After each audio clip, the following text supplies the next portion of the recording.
I discovered in high school my attraction toward women.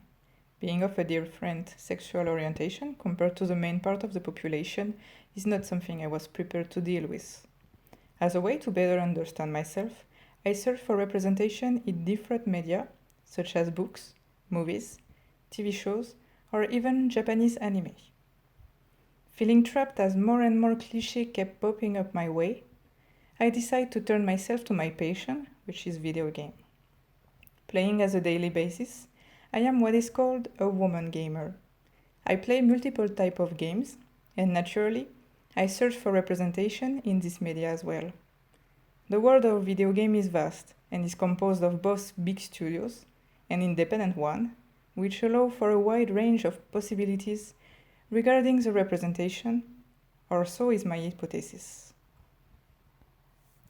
Besides, video games are an interesting media to analyze, as it is not just something we passively watch, but includes the presence of a player who will interact and make their own choices.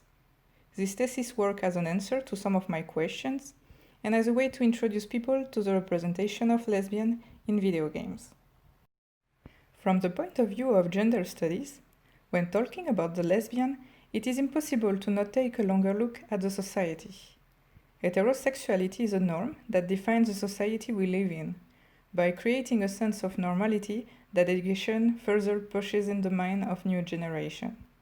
The creation of the heteronormative society, that Monique Wittig will compare to a political system, defines the term of woman and man as two binary genders which compose the entirety of the human population. She writes that the category of sex is the one that rules as natural, the relation that is at the base of heterosexual society and through which half of the population, women, are heterosexualized. By the classical definition, a lesbian is a woman who is attracted to only other women. But the word woman, as defined in the heteronormative society, includes only heterosexual attraction to the opposite binary gender, the male one. Foucault used the term of social body to make a difference between the sexual attribute to the female gender, who, by the norm of the heteronormative society, has the responsibility of reproduction. Simone de Beauvoir will go further and state that one is not born but becomes a woman. No biological, psychological, or economic fate determine the figure that the human female presents in society. It is civilization as a whole that produces this creature, intermediate between male and eunuch, which is described as feminine. If the woman is a creation of the heterosexual world and the heteronormative society, the lesbian does not belong into this category of sex, to which Wittig concludes by the famous sentence that lesbians are not women.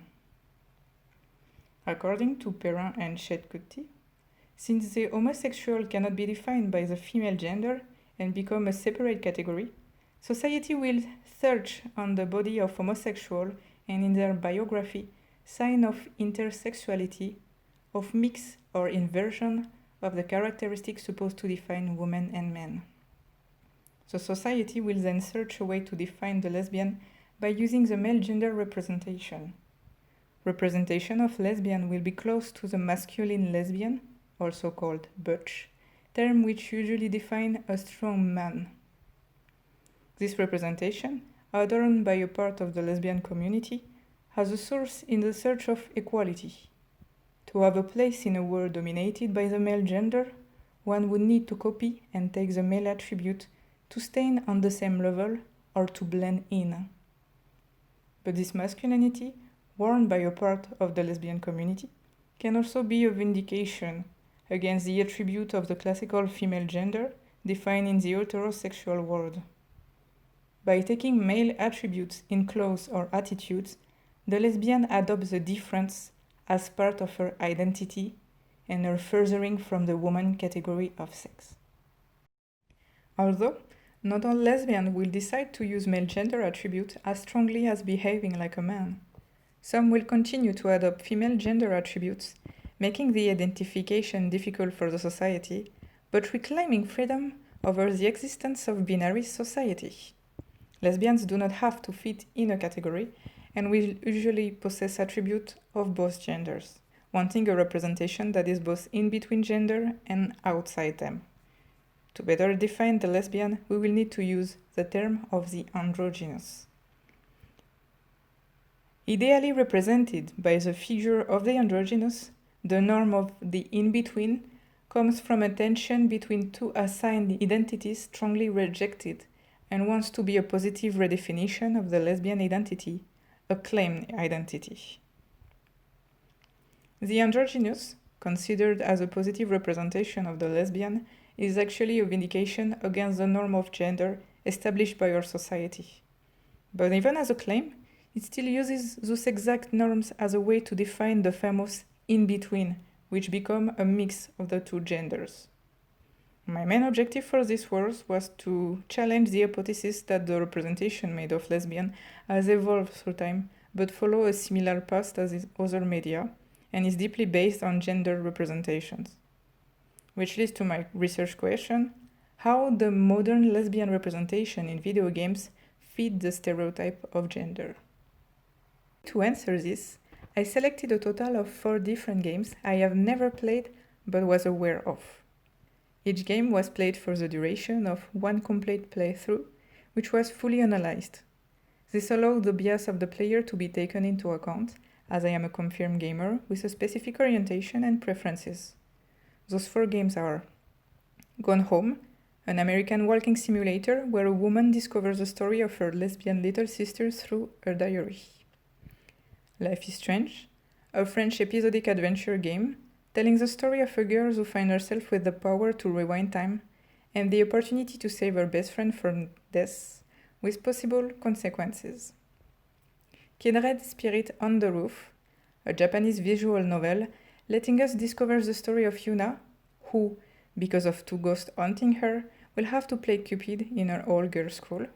And Sono Anabira 3, a Japanese erotic visual novel about 2 high school girls who discover their feeling and more. I conducted a visual analysis of the recording I made of each of the 4 games.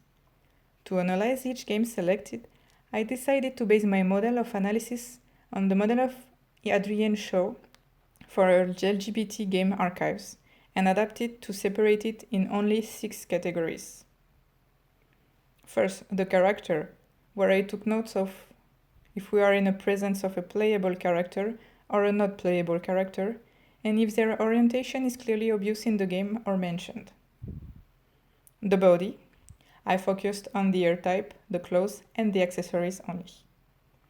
The relationship, to note if the type of relationship involves romance, a stated couple, or simply sexual. And then 3 other categories, which are object, location, and narrative, and are focused on either a gendered or a queer representation especially. When gendered, it was focused on the female gender with those keywords: makeup, fashion, femininity, romance, intimacy, cute, motherly, or showing emotions. And for the male gender, alcohol representation, sports, video games, mechanics, pirates, violence, domination, or sex. I also took note of queer elements based on those criteria: the presence of the pride flag representation, or a logo of the LGBT community, and situation a person queer will be confronted in their life.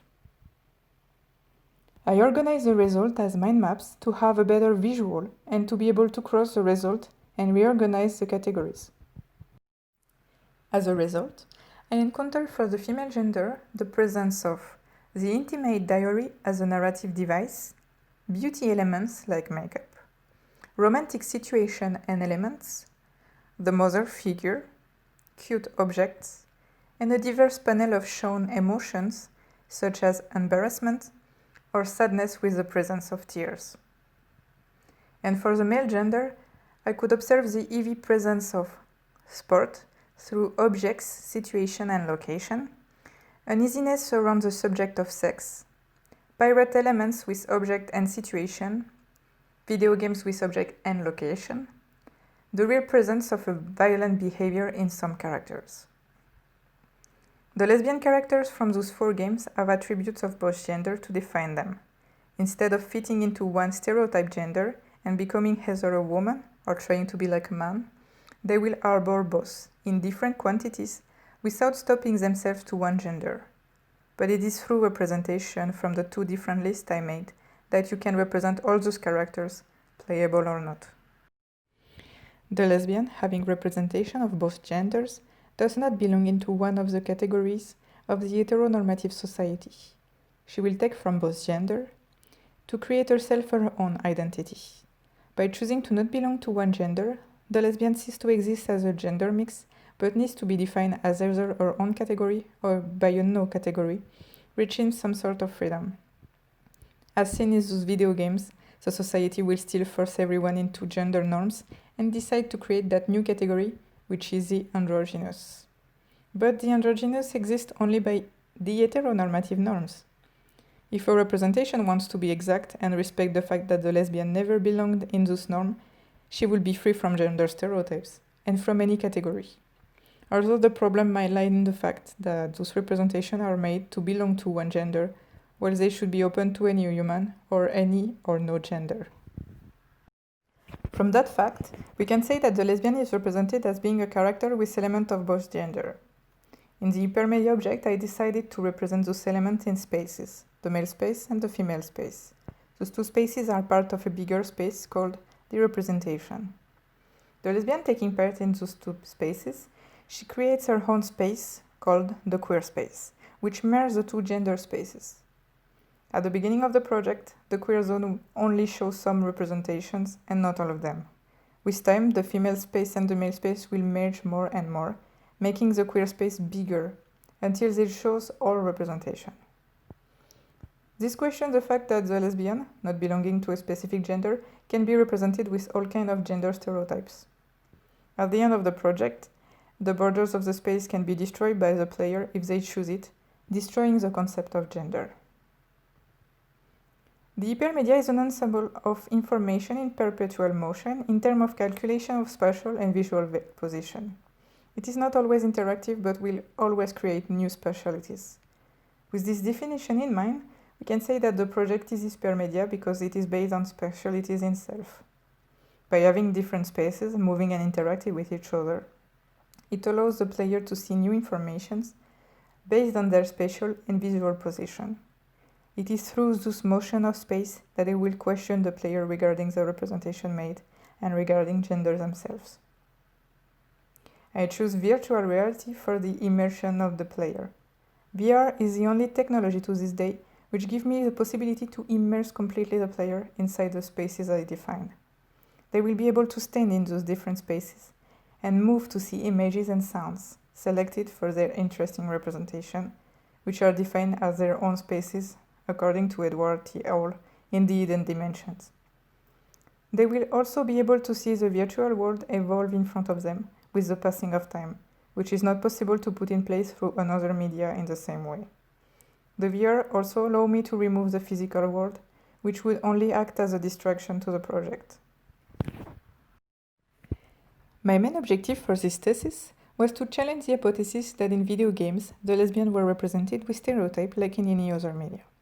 I also made the hypothesis that those representations were linked to the genders defined by our society.